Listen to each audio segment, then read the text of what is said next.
से स्थान पूछा है तो श्री वाल्मीकि जी महाराज श्री राम जी के ईश्वरत्व को कहने लगे हैं। महर्षि कहते हैं कि सारा संसार तमाशा है और आप दर्शक हैं। इस तमाशा को दिखाने वाले त्रिदेव हैं, वे भी आपके मर्म को ठीक ठीक नहीं जान पाते हैं, तो भला दूसरा कोई कैसे जान पाएगा। तो इसका मतलब यह हुआ कि आपको कोई जानेगा ही नहीं, कोई जानता ही नहीं। तो इस संदर्भ में श्री वाल्मीकि जी कहते हैं कि आप जिसको जनाते हैं वही जानता है, और आपको जानने के बाद वह आपका हो जाता है, संसार का नहीं रह जाता है। हे रघुनंदन भगतुर चंदन, आपकी कृपा से ही आपको कोई जान पाता है। अर्थात आपको जानना यह कृपा साध्य है।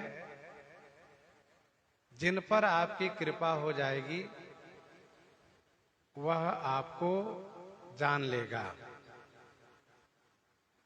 चिदानंदमय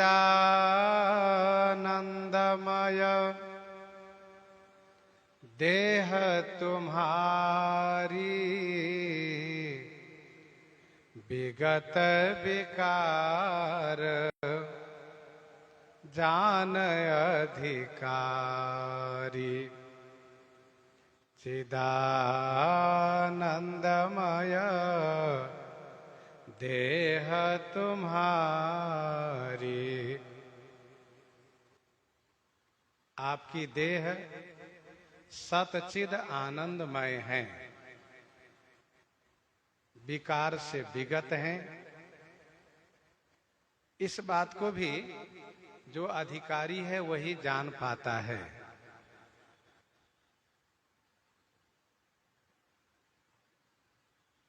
आपकी देह सतचिद आनंदमय है,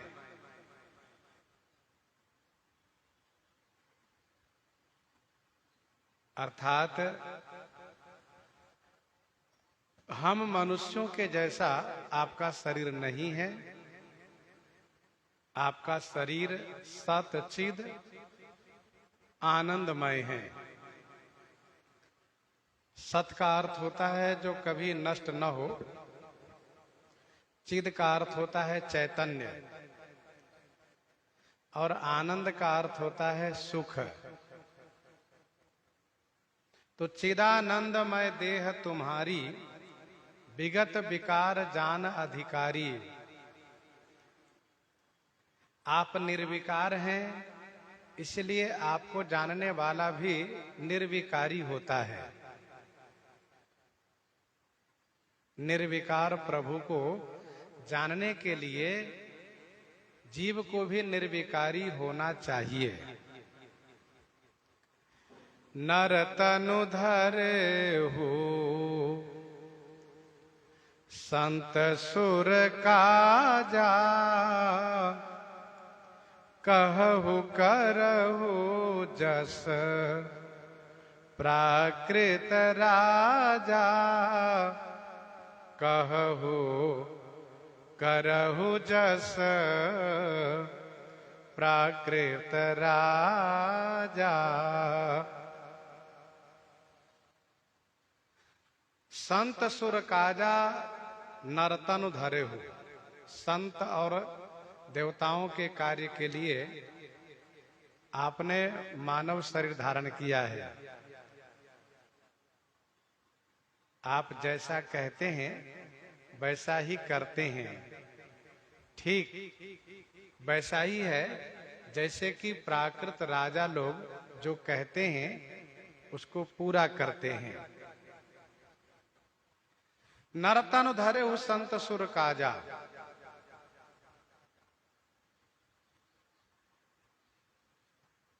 प्रश्न ये उठता है कि श्री राम जी का तो हमेशा नर्तन ही रहता है, नित्य धाम में भी यही नर्तन है और यहां भी नर्तन है। तो यहां धरे हो का क्या मतलब हुआ? नर्तन धरे हो। जब महर्षि ने कहा कि चिदानंदमय देह तुम्हारी, आपकी देह सतचिद आनंदमय है, तो नर्तन धरे हो का मतलब क्या हुआ? इसका समाधान यह है कि नर्तन धरे हो का मतलब यह हुआ कि माता श्री कौशल्या जी की प्रार्थना पर आप उस शाश्वत सनातन किशोरावस्था से शिशु बन गए। मां ने कहा कि जय शिशु लीला,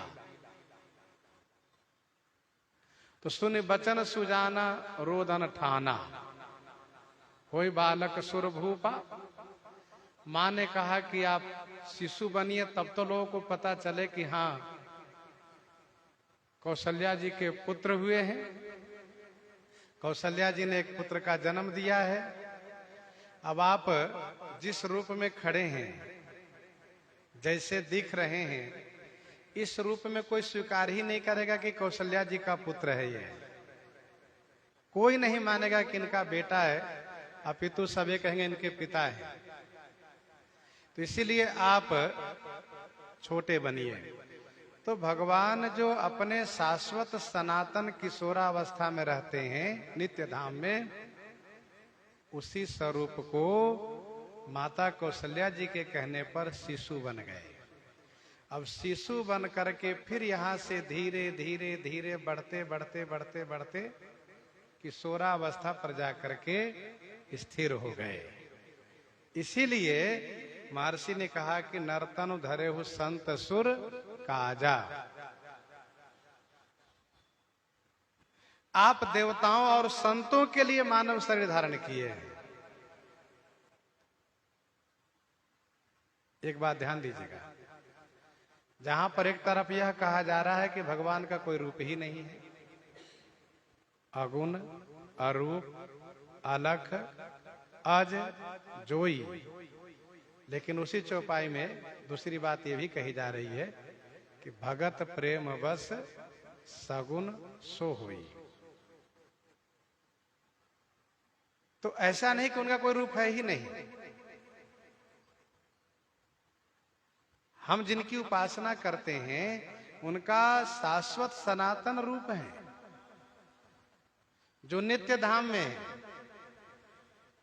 हाँ, इतना अवश्य है कि नित्य धाम में भी जो सनातन रूप के उपासक हैं उनको वह रूप दिखते हैं, और जो अरूप के उपासक हैं, जो स्वरूप के उपासक नहीं है, जो बिना रूप अरूप के उपासक हैं, तो उनको वहां पर रूप नहीं दिखता है, बल्कि उनको वहां प्रकाश पुंज दिखता है। आप कहिए कैसे? इसका प्रमाण है जनकपुर के रंगभूमि में।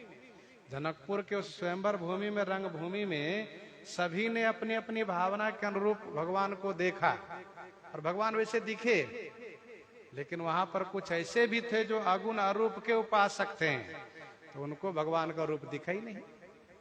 जोगी न परम तत्वमय भाषा, शांत शुद्ध सम सहज प्रकाश, उनको प्रकाश पुंज दिखाई दिए। उनको न पांव दिखाई दिए, चरण न हाथ न नासिका न कपोल न ठोड़ी न भाल, कुछ अंग दिखे ही नहीं उनको। तो भगवान भक्तों के लिए,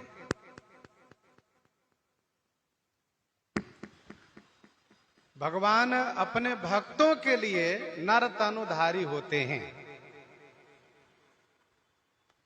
वाल्मीकि जी महाराज कहते हैं, नर तनु धरे हो संत सुर काजा, कहु करहु जस प्राकृत राजा।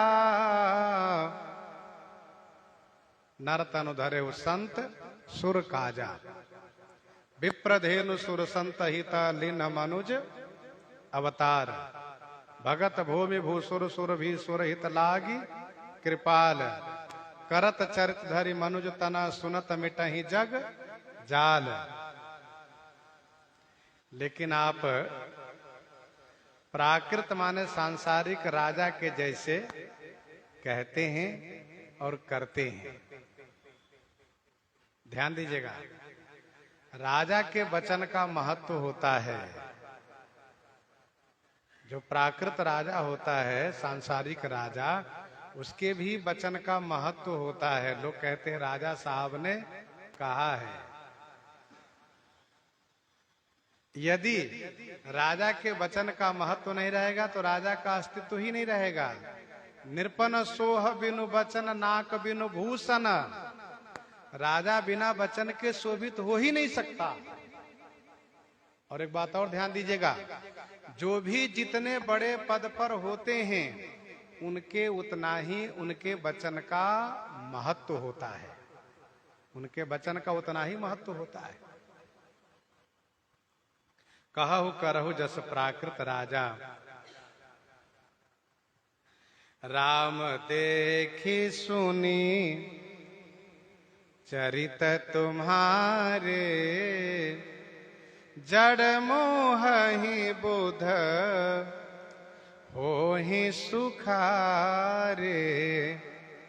राम देखी सुनी चरित तुम्हारे, जड़ मोह ही बुध हो ही सुखारे।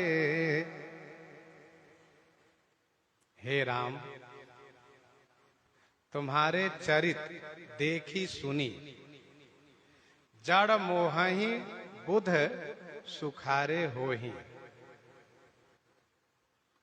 हे राघव, आपके चरित को देखकर आंख से, सुनकर कान से, देखकर आंख से और सुनकर कान से,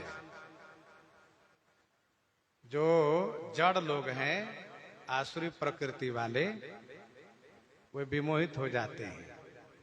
और जो बुद्धिमान लोग हैं वे बड़े आनंदित होते हैं, सुखी होते हैं, उनको बहुत अच्छा लगता है। राम देखी सुनि चरित तुम्हारे, जड़ मोहि बुध हो ही सुखारे। हे राम, आपका चरित देखकर सुनकर कुछ लोग तो बड़े आनंदित होते हैं, कुछ लोग बड़े परेशान हो जाते हैं। निर्गुण रूप सुलभ अति सगुन जान नहीं कोई, निर्गुण रूप सुलभ अति सगुन जान नहीं कोई, सुगम अगम नाना चरित सुनि मुनि मन भ्रम होई। मुनियों के मन में भ्रम हो जाता है, औरों की बात तो जाने दीजिए।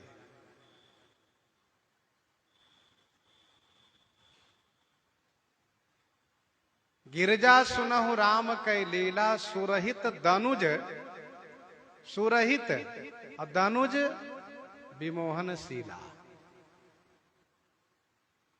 एक विमोहित होते हैं, एक आनंदित होते हैं, एक विश्वास करते हैं, एक अविश्वास करते हैं।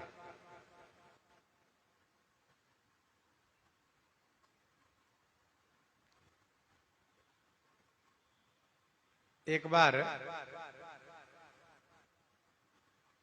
देवर्षि नारद जी से युधिष्ठिर जी ने पूछा कि इस समय भगवान श्री कृष्ण क्या कर रहे हैं। तो देवर्षि जी ने कहा, इस समय में सुई के छिद्र में हाथी को इस पार से उस पार करा रहे हैं। युधिष्ठिर जी ने कहा, अरे वाह, जय हो प्रभु। उनको बड़ा आनंद आ गया, क्योंकि उनका मानना यह है कि भगवान के लिए कुछ भी असंभव नहीं। सुई के छिद्र में हाथी को इस पार से उस पार करा देंगे। लेकिन वही दुर्योधन ने कहा, आप पागल हो गए, ऐसा भी कहीं होता है क्या? ऐसा भी कभी संभव है क्या?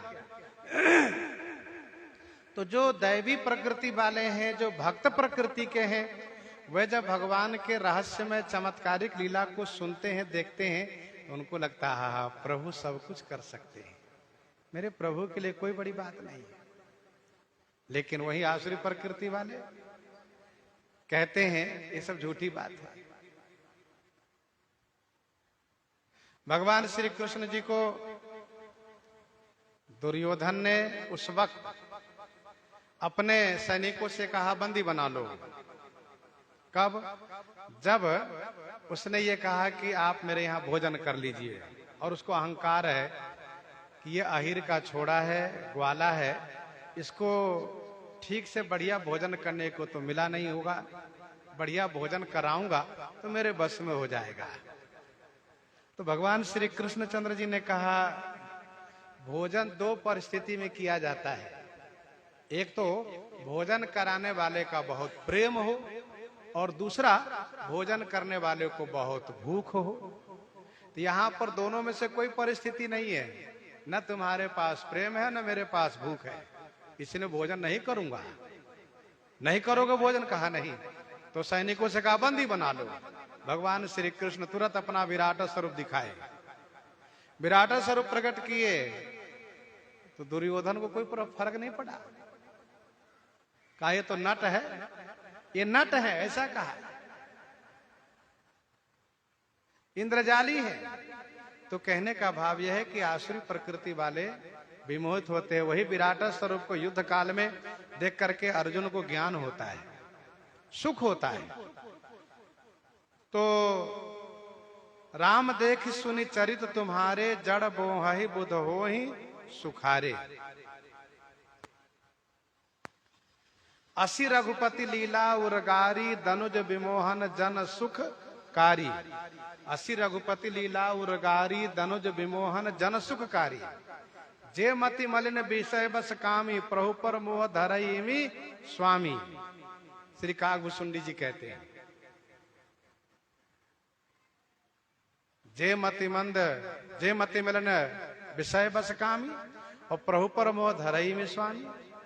इमी स्वामी कैसे? कहा जैसे नयन दोष जा कहाँ जब होई, और पीत बरण शशि कहाँ सब कोई। जब जह दिशि भ्रम होई खगेशा, तो सो कह पश्चिम उयो दिनेशा। ये स्थिति है। अपनी अज्ञानता, अपना मोह भगवान के ऊपर आरोपित कर देते हैं। उमा राम गुण गूढ़, पंडित मुनि पावहि विरति, पावहि मोह विमूढ़।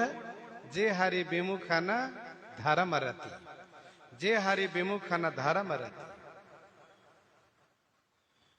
तुम जो कहु करहु सब साचा, जस का छिए तस चाहिए नाचा। तुम जो कहु करहु सब साचा, जस का छिए तस चाहिए नाचा।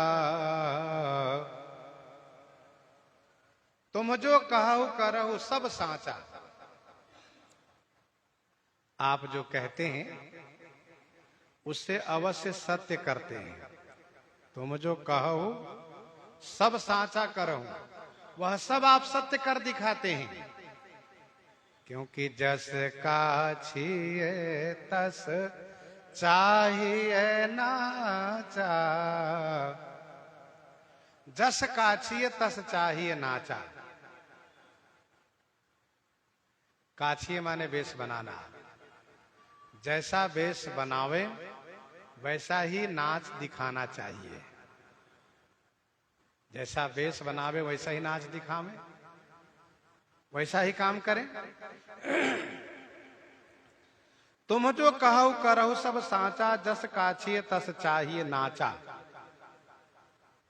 आप जो कहते हैं उसे पूरा करते हैं।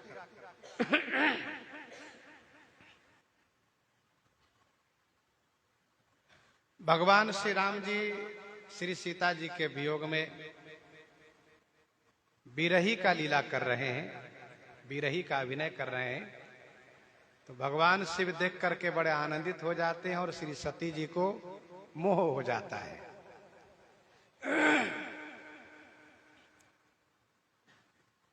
जड़ मोह बुध हो सुखारे। दूसरी बात श्री वाल्मीकि जी कहते हैं कि तुम जो कहो करो सब साचा, आप जो कहते हैं वही सत्य कर दिखाते हैं। आपने कहा था इच्छा में नरवेश समारे होइहु प्रगट निकेत तुम्हारे, तो आप प्रकट हो गए। निज इच्छा निर्मित तनु माया गुण गोपार। आपने कहा था अंसन सहित मनुज अवतारा लइहु दिनकर वंश उदारा, तो आप अवतार धारण किए। तो आप जो कहते हैं उसे सत्य करते हैं। तुम जो कहू करहु सब साचा, रामो दूर ना भी भासते। राम जी दो बार नहीं कहते हैं, एक बार जो कहते हैं उसको पूरा करते हैं। जस काछिए तस चाहिए नाचा, जैसा वेश बनावे वैसा ही अभिनय प्रस्तुत करना चाहिए तो शोभा होती है। जैसे जथा अनेक वेश धरी नृत्य करई नट कोई, जथा अनेक वेश धरी नृत्य करई नट कोई, सोई सोई भाव दिखावई आपुन होई न सोई। सोई सोई भाव दिखावई लेकिन आपुन होई न सोई।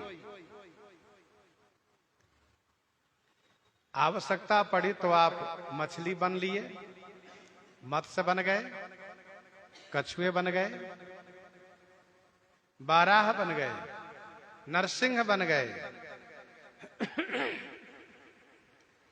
तो उस समय में मत्स्य की आवश्यकता थी, आप मत्स्य बन गए, मत्स्य वाला काम किए। कछुआ बने तो कछुए वाला काम किए। इनके पीठ पर पर्वत, मंदराचल जैसे पर्वत घूम रहा है,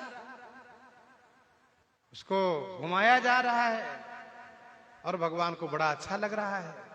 किसी ने पूछा कि आपके पीठ पर इतना बड़ा पर्वत को रख करके लोग घुमा रहे थे, देवता असुर मिल करके समुद्र मंथन कर रहे थे, आपको तो बड़ी पीड़ा हुई होगी। कहा नहीं नहीं मुझे पीड़ा नहीं हुई। तो कहा मुझे तो बहुत अच्छा लग रहा था। मैं शेष सैया पर लेटे रहता हूं, तो लेटे रहने से मेरे पीठ में खुजली हो गई थी, और वो खुजली बिना उस मंदराचल से खुजलाए जा नहीं सकती थी। इसीलिए मुझे तो बड़ा अच्छा लगा। तो भक्त ने कहा जय हो सुख कंडू मुरारी। तो आप है सुख कंडू मुरारी, तो ऐसे ही जब जहां जैसी आवश्यकता पड़ती है वैसा रूप आप बना लेते हैं। पृथ्वी का उद्धार करना था, वाराह बन गए। भक्त प्रहलाद की रक्षा करनी थी, नरसिंह बन गए। देवताओं की रक्षा करनी थी, वामन बन गए। तो आप जस काछिए तस चाहिए नाचा, जैसा वेश बनाते हैं आप वैसा ही अभिनय करते हैं। एक रंग मंच पर एक व्यक्ति जब राजा बन के जाता है तो राजा की बोली भाषा में बोलता है और राजा जैसे अभिनय करता है, वही जब दूसरे पर्दे पर जब भिखारी बन के जाता है तो भीख मांगता है। तो जैसा वह रूप बनाता है वैसा ही अभिनय वह प्रस्तुत करता है, दिखाता है, लोगों को बड़ा अच्छा लगता है। तो जस काछिए तस चाहिए नाचा। यह श्री राम जी का ईश्वरत्व वाल्मीकि जी कह रहे हैं। आगे कहते हैं, पूछे हूँ मोही कि रहूं कहाँ, मैं पूछत सकुचाऊं, जहाँ न हो तहाँ देहु कही, तुम ही देखावऊं ठाऊं, तुम ही देखावऊं ठाऊं। पूछे हो मोहि की रहूं कहाँ, मैं पूछत सकुचाऊं। आपने मुझसे पूछा कि मैं कहाँ रहूं, और आपको पूछने में संकोच नहीं लगा क्योंकि आप चस काछिए तस चाहिए नाचा कर रहे हैं आप। लेकिन मैं पूछत सकुचाऊं, मैं आपसे पूछने में संकोच करता हूं, आपसे संकोच पूर्वक पूछता हूं। आप बताइए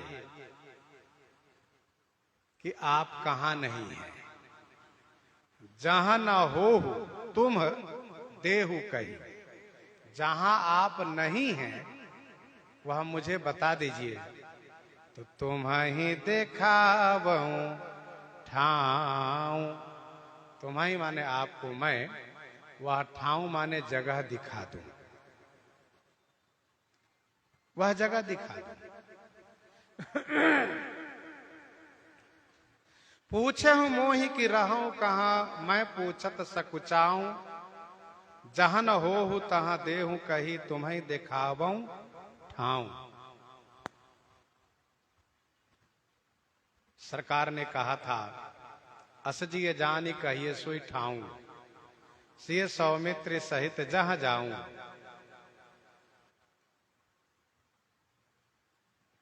महर्षि कहते हैं कि आपको पूछने में संकोच नहीं लगा। क्यों नहीं लगा? क्योंकि आप मनुष्य बने हैं, मनुष्य का अभिनय कर रहे हैं, तो आपको संकोच नहीं लगा। आपने झट से पूछा कि महाराज आप ये बताइए कि मैं कहां रहूं। लेकिन यदि मैं सीधे तौर पर ये कह दूं कि आप वहां रहिए, तो इसका मतलब आप वहां नहीं हैं। आपको मैं कहूं कि अमुक जगह रहिए, तो इसका मतलब आप वहां नहीं हैं, जबकि सत्य यह है कि आप सभी जगह हैं। आप सभी जगह हैं। तो मैं आपसे संकोच पूर्वक पूछ रहा हूं। जब पूछ ही रहे तो संकोच क्यों? जब आप पूछ ही रहे तो संकोच काहे करते हैं? बिना संकोच के पूछिए। तो वाल्मीकि जी कहते हैं, मुझे संकोच इसलिए लग रहा है कि कहीं आप ऐसा न कहें कि आप कुतर्क कर रहे हैं, विवाद कर रहे हैं, आप मेरी बात को खंडन कर रहे हैं।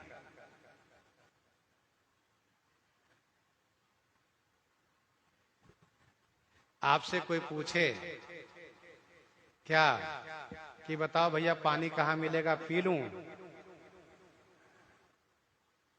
कोई पूछे कि बताइए पानी कहाँ मिलेगा, मैं पी लूं, और आप कह दो कि पानी तो सभी जगह है। कहाँ पानी नहीं जो पूछ रहे हो? तो इसका मतलब यह हुआ कि उनकी बात को खंडन करना हुआ। इतनी बात वे भी जानते हैं कि पानी सब जगह सभी जगह है, लेकिन सब जगह के पानी पीने लायक नहीं है। पानी कहाँ नहीं है, सब जगह है, लेकिन सब जगह के पानी पिया नहीं जाता, इसलिए पूछा। तो यहां पर श्री वाल्मीकि जी कहते हैं, कहीं आप ऐसा ना समझ ले कि मेरी बात तो खंडन आप कर रहे हो,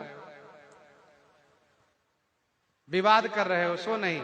इसलिए मैं पूछत सकुचाऊं, मैं संकोच पूर्वक दबे शब्दों में पूछता हूं, हे राघव आप ही बताइए ना, कहां नहीं है आप? जहां नहीं है वो जगह बता दीजिए, तो मैं उसमें से बता दूं कि आप वहां रहिए। देश काल दिस विधि सहु माही कहु सो कहाँ जहाँ प्रभु नाही। कहु सो कहाँ जहाँ प्रभु नाही। सभी जगह भगवान है। सुनि मुनि बचन प्रेम रस साने सकुच राम मन मह मुस्काने। सकुचि राम मन मह मुस्काने। सुनि मुनि बचन प्रेम रस साने। सुनि मुनि बचन प्रेम रस साने सकुचि राम मन मह मुस्काने। मुनि के वचन सुन करके, मुनि के प्रेम रस वचन को सुन करके प्रेम रस में साने हुए।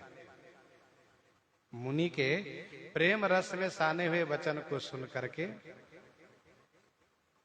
श्री राम जी थोड़ा सकुचाए और मन ही मन मुस्कुराए।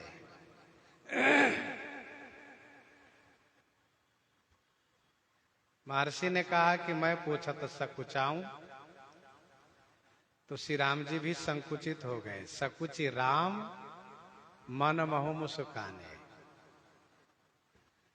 सुनि मुनि बचन प्रेम रस साने। मुनि श्री वाल्मीकि जी का वचन प्रेम रस से युक्त है, प्रेम रस में सना हुआ है। श्री राम जी को संकोच हुआ। क्यों संकोच हुआ? तो महर्षि श्री राम जी के ईश्वरत्व को जो वर्णन किए, इसीलिए विनय पत्रिका 164 पद में गोस्वामी जी ने कहा कि सहज स्वरूप कथा मुनि वर्णत, सहज स्वरूप कथा मुनि वर्णत रहत सकुचि सिरनाई। सहज स्वरूप कथा मुनि वर्णत रहत सकुचि सिरनाई। केवट मीत कहे सुख मानत बानर बंधु बड़ाई। जानत प्रीति रीति रघुराई। तो कहने का भाव यह है कि भगवान श्री राम जी के सामने उनका ईश्वरत्व श्री वाल्मीकि जी वर्णन कर रहे हैं, इसलिए श्री राम जी को संकोच लगा। श्री राम जी सकुचा गए। प्रकट रूप से नहीं मुस्कुराए, मन ही मन मुस्कुराए। वैसे श्री राम जी का मुस्कुराना कृपा भी है और माया भी है।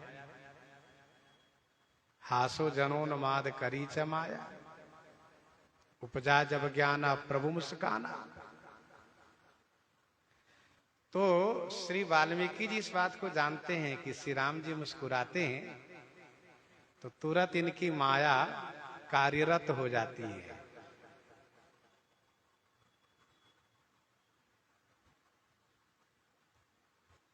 श्री राम जी जैसे मुस्कुराए, मन में ही मुस्कुराए, वाल्मीकि जी समझ गए और तुरंत वाल्मीकि जी महाराज वाल्मीकि हंसी कहहि बहोरी, बानी मधुर अमीय रस बोरी। वाल्मीकि हंसी कहहि बहोरी, बानी मधुर अमीय रस बोरी। श्री वाल्मीकि जी महाराज हंसते हुए बहोरी माने फिर कहने लगे। श्री राम जी मुस्कुराए और वाल्मीकि जी को हंसी आ गई। आप जरा विचार करें, बड़ा सुंदर लग रहा है ये प्रसंग। श्री राम जी मुस्कुराए, मानो अपनी माया को प्रेरित करने लगे कि बाबा के ज्ञान पर थोड़ा पर्दा डालिए।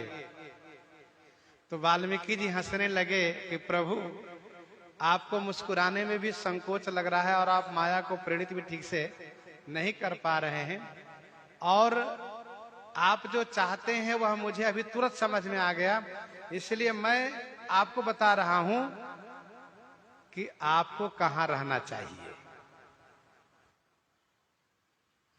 श्री राम जी को मुस्कुराते ही वाल्मीकि जी को वह स्थान, वह जगह श्री राम जी से खाली दिखने लगा, और इसलिए वाल्मीकि जी को हंसी आ गई, और हंसते हुए श्री वाल्मीकि जी महाराज मधुर अमीय रस बोरी बानी कही। मधुर माने मीठा, अमृत रस में बोरी माने डुबो करके वचन कहने लगे। वाल्मीकि हंसी कहीं बहोरी, बानी मधुर अमीय रस बोरी।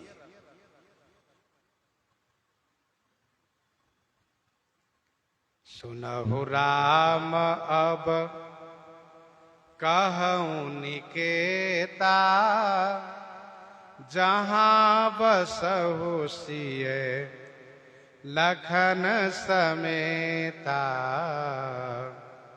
जहां बसहु सिय लखन समेता।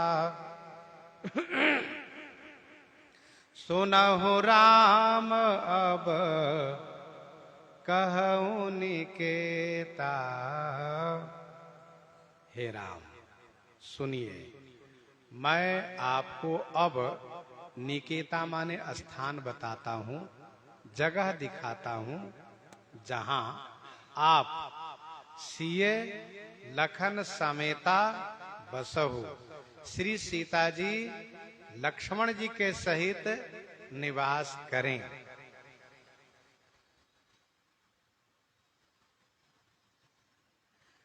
पहले महर्षि ने कहा कि आप सर्वदेशी हैं, सब जगह हैं। आपको किसी एक स्थान पर रहने के लिए कहूं तो फिर ये बड़ा दोष लगेगा कि सर्वदेशी को एक देशी बना रहे हैं मुनि। लेकिन अभी अभी आपकी कृपा से मुझे समझ में आया,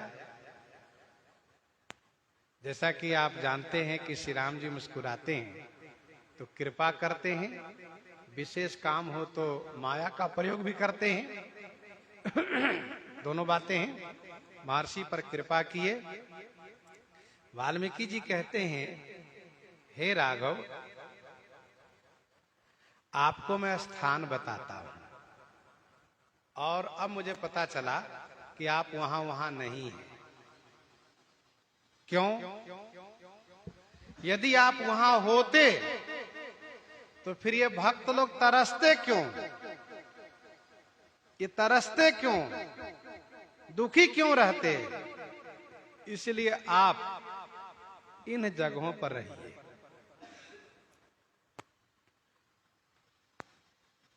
व्यापकता की दृष्टि से आप यद्यपि सब जगह हैं, लेकिन उस व्यापकता से उस भक्त का काम नहीं चलता है। भक्त को चाहिए सगुण साकार, मूर्त रूप।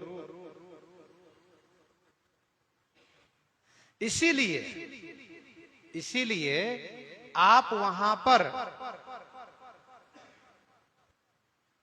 साकार रूप में विराजित होइए। जैसे व्यापक एक ब्रह्म अविनाशी, व्यापक एक ब्रह्म अविनाशी, सत चेतन घन आनंद राशि। व्यापक एक ब्रह्म अविनाशी, सत चेतन घन आनंद राशि। असप्रभु हृदय अछत अविकारी, सकल जीव जग दीन दुखारी। भगवान तो सभी घट में है। व्यापक एक ब्रह्म अविनाशी, सत चेतन घन आनंद राशि, सच्चिदानंद है, एक है, अविनाशी है, व्यापक है। वे सबके हृदय में हैं, लेकिन फिर भी सब दुखी है, सब परेशान है। तो उस आपके व्यापक रूप से भक्त का काम नहीं बनता है, हित नहीं होता है। इसलिए भक्त तरसते रहते हैं, दुखी रहते हैं। आप उन भक्तों के हृदय में निवास करें। श्री वाल्मीकि जी कहना ये चाहते हैं कि आपने 14 भुवनात्मक ब्रह्मांड बनाया और उसमें आप प्रविष्ट हो गए, लेकिन क्या 14 भुवन में रहने वाले लोग सुखी हैं? नहीं, सुखी नहीं है। सब किसी न किसी कारण से दुखी ही है। कोई तन दुखी, कोई मन दुखी, कोई धन बिनु रहत उदास। कोई तन दुखी, कोई मन दुखी, कोई शरीर से परेशान है। क्या आज पीठ में दर्द है तो सिर में दर्द है तो पेट में दर्द है, और आज बुखार है तो आज दस्त है, सर्दी जुकाम है, तमाम सारी समस्या बनी रहती है। कोई तन दुखी, और कोई ऐसे व्यक्ति हैं जो स्वस्थ तो है लेकिन मन दुखी है, मन दुखी। क्या बात है भाई, मेरा मन परेशान रहता है। क्या बात है, ये हमको भी नहीं समझ में आता है, क्या बात है। अरे नहीं नहीं, तुम छुपाते जरूर हो, कुछ तो है तुम्हारे मन में, कुछ है कामना, कुछ है इच्छा, जिसकी पूर्ति ना होने से मन परेशान रहता है।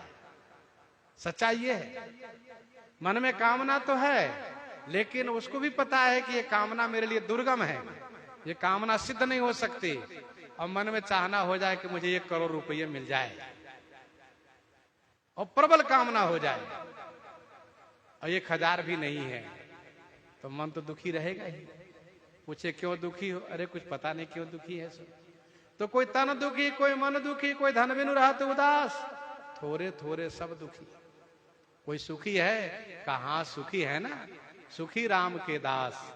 क्यों सुखी हैं? कहा सुखी इसलिए हैं क्योंकि 8 जथा लाभ संतोषा, जो उसके पास प्राप्त है उसी में वह सुखी है, संतुष्ट है। तो यहां तो सब दुखी है भाई, सब परेशान है। धन वाले भी दुखी है, निर्धन भी दुखी है। जो सुख से संपन्न है वो भी परेशान है, जो जिनके पास सुख सुविधा नहीं है वो भी परेशान है। जो संतान वाले वो भी दुखी है, जो संतान वाला नहीं है वो भी दुखी है। जिनके 10 लोग आगे पीछे वो भी दुखी है, जिसके पास कोई पीछे नहीं वो भी दुखी है, कोई सुखी नहीं है। तो श्री वाल्मीकि जी कहते हैं, सरकार 14 भुवन आपने बनाया और आप सब में समाहित हो गए। अस प्रभु हृदय अछत अविकारी, लेकिन सकल जीव जग दीन दुखारी, सब परेशान हैं। आप उन सब में से उन लोगों के पास आप इसी रूप में रहिए। किन लोगों के पास? जिनके बारे में मैं बताने जा रहा हूं, और वो भी है 14 प्रकार के भक्त। मानो ये 14 प्रकार के भुवन में बता रहा हूं, ये 14 प्रकार के भुवन है, 14 प्रकार के भक्त हैं, ये 14 प्रकार की भक्ति है। आप इन सभी जगहों पर निवास करके और इन 14 भुवन को आप सुखी कर दीजिए। जहां बसहु सिय लखन समेता। अब आप ध्यान दीजिए, भगवान तो हमारे आपके सबके हृदय में, फिर भी हम आप दुखी हैं कि नहीं? अवश्य दुखी है। अब सुखी कैसे होंगे? तो कहा सुखी तब होंगे जब जासु हृदयागार बसहि राम सर चाप धर। जब सगुन साकार हृदय में आकर के विराजित हो जाए, तब जाकर के हम सुखी होंगे।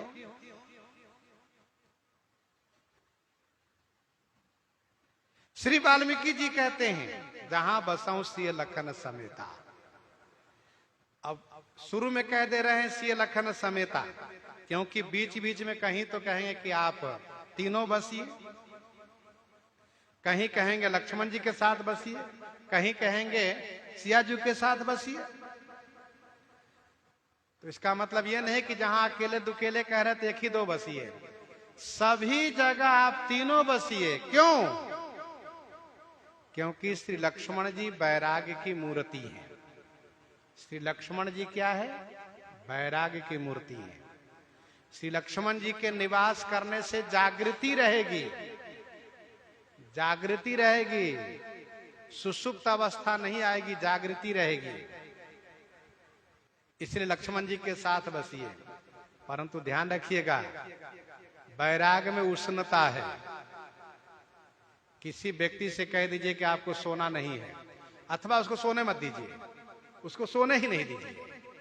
जब सोए तब उसको परेशान कर दीजिए, सोने ही नहीं दीजिए। फिर देखिए उसमें क्या होता है, उसकी क्या दशा होती है। तो लक्ष्मण जी वैराग्य स्वरूप है, जागृति है। लक्ष्मण जी के साथ बसिए तो वैराग्य में उष्णता है, उष्णता है। और उष्णता का मतलब परेशान होना। कभी कभी ये होता है कि बहुत वैराग्य में व्यक्ति बहुत परेशान हो जाता है, और फिर बहुत वैराग्य के बाद सारा वैराग्य चौपट हो जाता है। सो नहीं।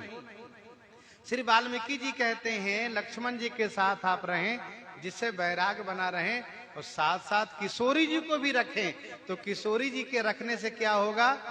शीतलता बनी रहेगी। श्री सीता शीतलता बनाई रखेंगे। जो सर्वश्रेष्ठ करीम सीताम क्लेशहारिणीम, सर्वश्रेष्ठ करीम सीता।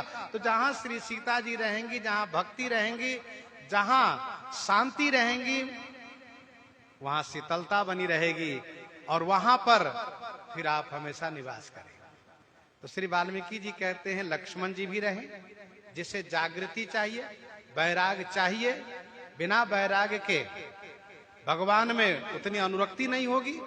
और साथ साथ श्री सीता जी भी रहें, जिससे शीतलता बनी रहे, आनंद मिलता रहे। क्योंकि आनंद तो भक्ति में ही है। सब सुख खानी भगति तय मांगी, भगति तात अनुपम सुख मूला। तो श्री वाल्मीकि जी ने कहा जहां बसहूं सिए लखन समेता।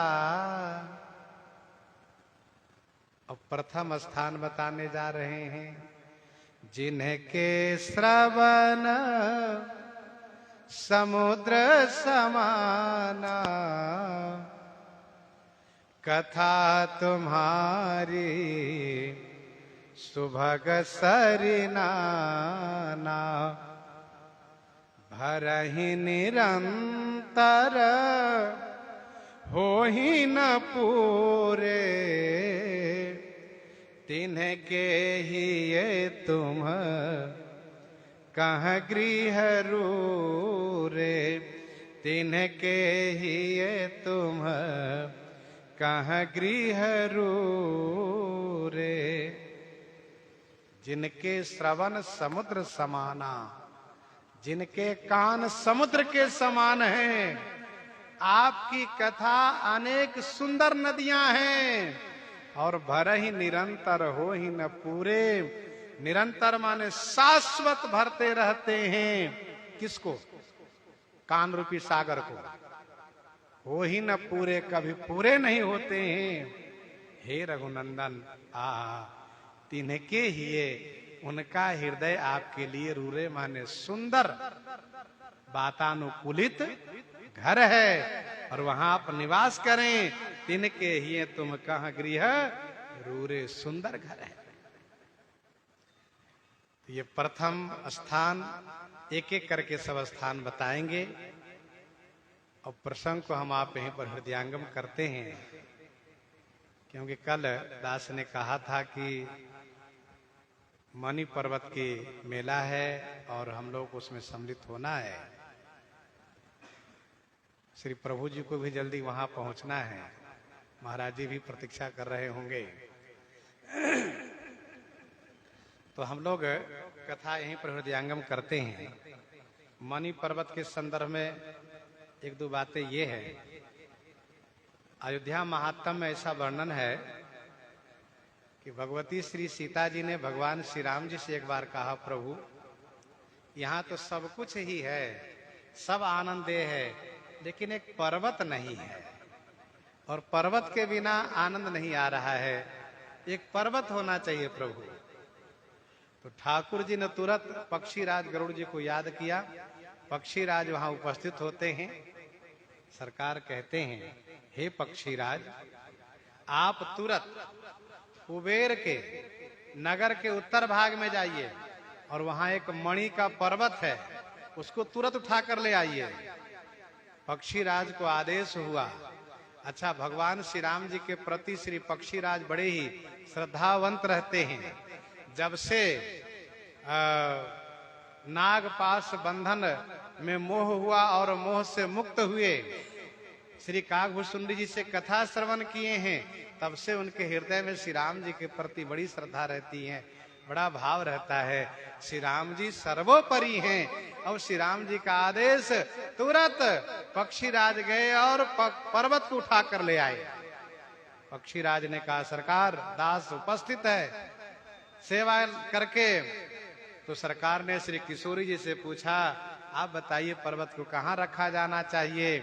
तो श्री किशोरी जी ने कहा, विद्याकुंड के पश्चिम भाग में जहाँ सुंदर सुंदर वृक्ष हैं, सुंदर सुंदर पुष्प और फल लगे हुए हैं, जहाँ कदम के वृक्ष हैं, आम के वृक्ष हैं, अशोक के वृक्ष हैं और खास करके कदम के बहुत से वृक्ष हैं, वहां पर सुंदर मणि के पर्वत होंगे, वहीं हम झूला झूलेंगे।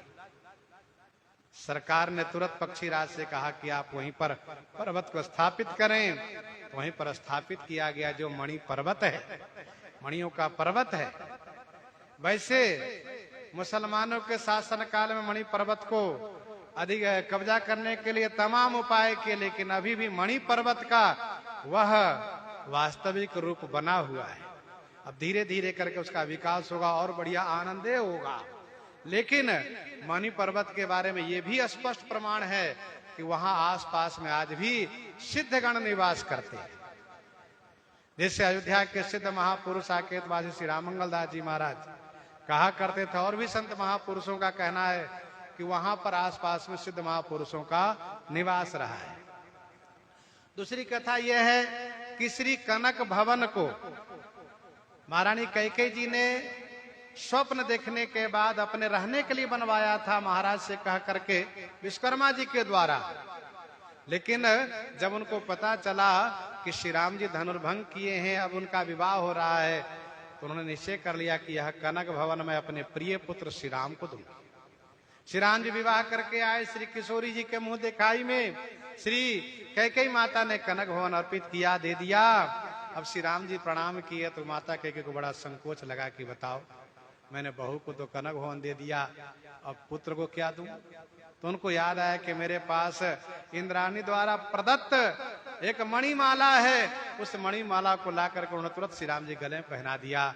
अब मणिमाला भी अद्भुत है, लेकिन श्री राम जी एक माला होने के नाते पहनते नहीं, उसको रख दिए। अब सरकार पहने, किशोरी जी ने पहना तो अच्छा नहीं लगता है, तो किशोरी जी साहब कहा पहनने के लिए, तो उन्होंने कहा कि नहीं नहीं स्वामी आप पहने, तो सरकार भी नहीं पहनते। कुछ समय के बाद श्री मिथिलेश जी महाराज का वैसे भी अयोध्या जी मन अनुरक्त हो चुका है, मन रम चुका है। जनकपुर में श्री किशोरी जी के बिना मन लगता नहीं है। तो श्री अवधेश जी से उन्होंने कहा कि कुछ जमीन मुझे दे दीजिए। तो श्री अवधेश जी ने कहा, समधी जी, लोग मेरी कितनी हंसी उड़ाएंगे कि बताओ, चक्रवर्ती जी हो करके और अपने समधी के हाथ जमीन बेच दिए, बड़ी हंसी होगी। ये सारी जमीन आपकी है, जहां चाहे वहां रह लीजिए। मिथिलेश जी ने कहा, नहीं नहीं समधी जी, बेटी की संपत्ति लेनी नहीं चाहिए, इसीलिए आप मुझे वैसे नहीं, आप ये दें जिसको मैं लूं, उसके बदले में कुछ लीजिए, तब माना जाएगा। तो श्री अवधेश जी बड़े असमंजस में रह गए, दिए ही नहीं। मिथिलेश जी के मन में बात आई कि लगता है मेरा मनोरथ अधूरा ही रहेगा, जाने की तैयारी की। किशोरी जी को ये पता चल गया। किशोरी जी ने तुरंत पिताजी से मिलने के लिए प्रार्थना की है। पिताजी उनके पास गए हैं तो किशोरी जी ने पिताजी से कहा कि आप चिंता न करें, सुमंत्र जी जो व्यवस्था बना दिए हैं, जो मणिमाला आपको दिखाए हैं और मणिमाला के जोड़ा लगाने के लिए उन्होंने कहा है, तो ऐसी ऐसी मणि जनकपुर में प्रकट हो गई है। आप जाइए वहां से मणि भेजवाइए और आप अपनी इच्छा के अनुकूल आप जहां चाहे वहां निवास स्थान बना करके रहें। श्री मिथिलेश जी बड़े प्रसन्न हो गए। जनकपुर में जाकर देखा तो देखा कि मणियों की खान प्रकट हो गई है। गाड़ी भर भर करके मणि को वहां से भेजवाया। यहां पर सूचना आई महाराज के पास, महाराज मणि को कहां रखा जाएगा। सुमंत्र जी बड़े प्रसन्न हो गए, बात बन गई है। सुमंत्र जी ने महाराज से कहा, महाराज विद्या कुंड के पश्चिम भाग में खाली जगह वहीं पर मणि रखे जाए। और फिर वहीं पर मणि रखे गए। अब गाड़ी से भर भर करके मणियां आई हैं, मणियों का ढेर लग गए, मणि के पर्वत हो गए। और वहीं पास में सुंदर भगवान श्री सीताराम जी का झूलन विहार होने लगा। रिमझिम झिमझिम वर्षा हो रही थी, बढ़िया झूलन विहार होने लगा। तो तब से झूला के लिए मणि पर्वत प्रसिद्ध हो गया। और हमारे यहाँ अयोध्या जी में वैष्णव परंपरा में झूलनोत्सव प्रारंभ मणि पर्वत से ही करते हैं। इसलिए आज के दिन तमाम आश्रमों से ठाकुर जी को लेकर जाएंगे, वहां झुलाएंगे और फिर ला करके फिर आश्रम में पूर्णिमा तक झुलाएंगे। ये झूलनोत्सव का ये महामहोत्सव प्रारंभ हुआ है। इस महामहोत्सव में सम्मिलित होने के लिए हम लोग मणि पर्वत की ओर प्रस्थान करेंगे। इन्हीं के साथ सीताराम सीताराम सीताराम सीताराम।